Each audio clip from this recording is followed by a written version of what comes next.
ప్రభుత్వంలో మేం చేసినది కాదు. చంద్రబాబు నాయుడు అధికారంలోకి వచ్చినాక తాను మొట్టమొదటి బడ్జెట్ ప్రవేశపెట్టేటప్పుడు తాను రిలీజ్ చేసిన సోషియో ఎకనామిక్స్ అది. తన హయాంలో రిలీజ్ చేసిన సోషియో ఎకనామిక్స్ అది.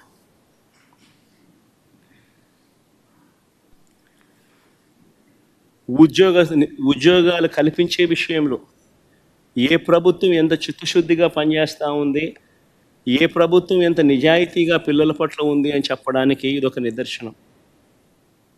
వీళ్ళు ఒక వైపున ఉద్యోగాలు క్రియేట్ చేయకపోగా మరోవైపున పారిశ్రామికవేత్తలను బెదరగొట్టి పంపిస్తూ ఉన్నారు.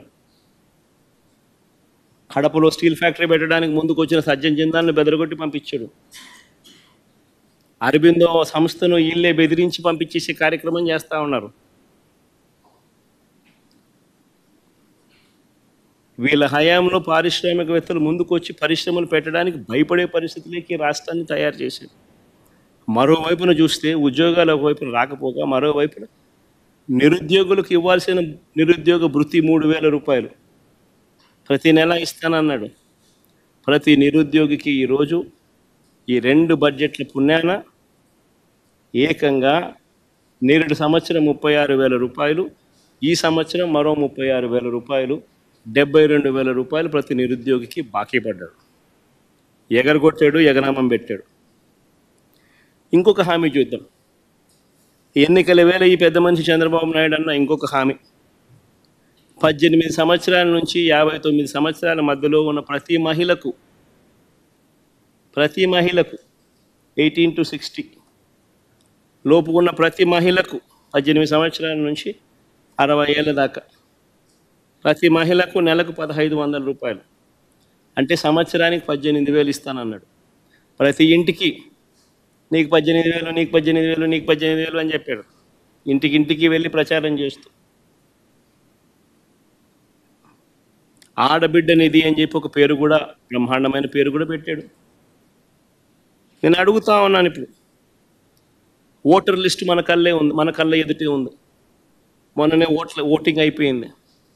2,07,00,000 మంది మహిళా ఓటర్లు ఓటు వేశారు అని చెప్పి మన కళ్ళ ఎదుటే కనిపిస్తూ ఉంది. ఆధార్ కార్డు నెంబర్లతో సహా డీటెయిల్స్ అన్నీ మన కళ్ళ ఎదుటే కనిపిస్తూ ఉన్నాయి. ఓటర్ లిస్టులు ఎలాగూ ఉన్నాయి. వీళ్ళంతా 18 సంవత్సరాలు నిండిన వయసు వాళ్ళే, అందుకనే వీళ్ళంతా ఓటర్లు అయ్యారు. మరి 2,07,00,000 మంది ఓటర్లలో 60 ఏళ్ళు పైచిలకు నిండిన వాళ్ళను తీసేస్తే 1,80,00,000 మంది మిగులుతారు దాదాపుగా.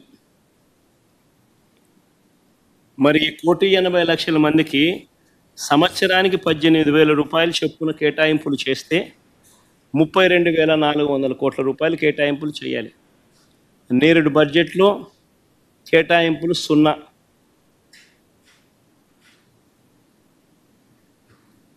ఈ బడ్జెట్లో కేటాయింపులు 0.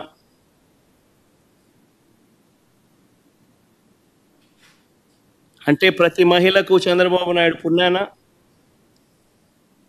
ఈ 2 బడ్జెట్లతో కలిపితే నేరుడు సంవత్సరం 18,000 రూపాయలు ఎగనామం ప్రతి మహిళకు, ఈ సంవత్సరం మరో 18,000 రూపాయలు ప్రతి మహిళకు ఎగనామం. ప్రతి మహిళకు చంద్రబాబు నాయుడు 36,000 బాకీ ఉన్నాడు.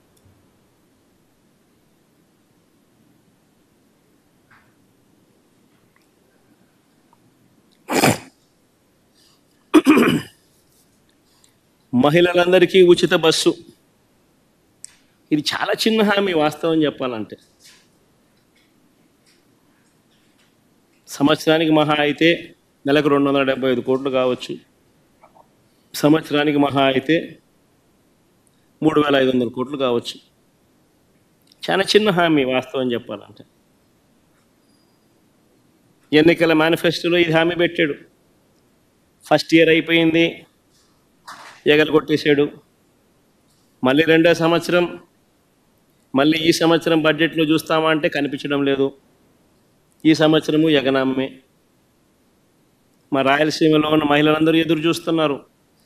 విశాఖపట్నం పోయి రావచ్చు కదా, పోయి చూసి రావచ్చు కదా, బాగుంటుంది కదా అని చెప్పి. కర్నూలు, విజయనగరము, శ్రీకాకుళము, ప్రకాశము, అనంతపురం నెల్లూరు వీళ్ళంతా మహిళలు ఎదురు చూస్తున్నారు. విజయవాడ, గుంటూరుకు పొద్దున పోయి సాయంత్రం రావచ్చు కదా, చూసి రావచ్చు కదా, ఏదో అమరావతి కడుతున్నాడు కదా, ఎలా ఉందో చూసి రావచ్చు కదా అని చెప్పి. ఉచిత బస్సు పెడితే ఉచితంగా ప్రయాణం చేసి రావచ్చు కదా, ఎక్కడికి పడితే అక్కడికి పోవచ్చు కదా, విహారయాత్రలకు పోవచ్చు కదా, చూసి రావచ్చు కదా, విశాఖపట్నం దగ్గర నుంచి, విజయవాడ దగ్గర నుంచి, గుంటూరు దగ్గర నుంచి అందరూ చూసి రావచ్చు కదా అని చెప్పి అందరూ ఎదురు చూస్తూ ఉన్నారు. కానీ ఈ పెద్ద మనిషి ఏమో ఇటువంటి చిన్న హామీని కూడా నెరవేర్చడంలో మాత్రం ఈ చంద్రబాబు నాయుడు అనే వ్యక్తి తన నైజాన్ని చూపిస్తూ ఉన్నాడు. నేడు సంవత్సరం 3,500 కోట్లు ఇదే మహిళలకు బకాయిలు ఎగరగొట్టాడు, ఎగనామం పెట్టాడు. మళ్ళీ ఈ సంవత్సరం మరో 3,500 కోట్లు. అంటే మహిళలకు ఫ్రీ బస్సు పుణ్యం, ఫ్రీ బస్సు రూపేణ మరో 7,000 కోట్ల రూపాయలు చంద్రబాబు నాయుడు బాకీ పడ్డాడు, ఎగరగొట్టాడు. ఇంకొక హామీకి పోదాం. నేను అన్ని ముఖ్యమైన హామీల గురించి మాత్రమే మాట్లాడుతూ ఉన్నా. చిన్న హామీలు పెద్ద పెద్దవి గురించి మాత్రమే మాట్లాడుతూ ఉన్నా. చాలా ఉన్నాయి. సూపర్ 6 టు సూపర్ 7లే టచ్ చేస్తున్న ప్రస్తుతానికి. స్కూలుకు వెళ్ళే ప్రతి విద్యార్థికి ఏడాదికి 15,000 ఇస్తామన్నాడు. 2 పిల్లలుంటే 30,000 అన్నాడు. 3 ఉంటే 45,000 అన్నాడు. కాదు 4 ఉంటే 60,000 ఇస్తానన్నాడు. ఎంతమంది పిల్లలుంటే అంతమందికి ఇస్తాను అని ఎన్నికలప్పుడు చెప్పాడు, మేనిఫెస్టోలో పెట్టాడు. తల్లికి వందనం అని చెప్పి ఒక మంచి పేరు కూడా పెట్టాడు. చంద్రబాబు నాయుడు ముఖ్యమంత్రి అయిన తర్వాత మొట్టమొదటి బడ్జెట్ ప్రవేశపెట్టాడు. అందులో 5,386 కోట్లు కేటాయింపులు చేశాడు. నేను అడుగుతా ఉన్నా, మొదటి బడ్జెట్లో తాను కేటాయింపు చేసిన 5,386 కోట్ల రూపాయలు అదుగో మీకు అన్న ఎదుటే చూపిస్తా ఉన్నా. మొదటి బడ్జెట్లో తాను కేటాయింపులు చేస్తూ బడ్జెట్లో తాను ప్రవేశపెట్టిన బడ్జెట్ పత్రాల్లోని డాక్యుమెంట్ 2024-25లో బడ్జెట్లో 5,386 కోట్లు పెట్టారు.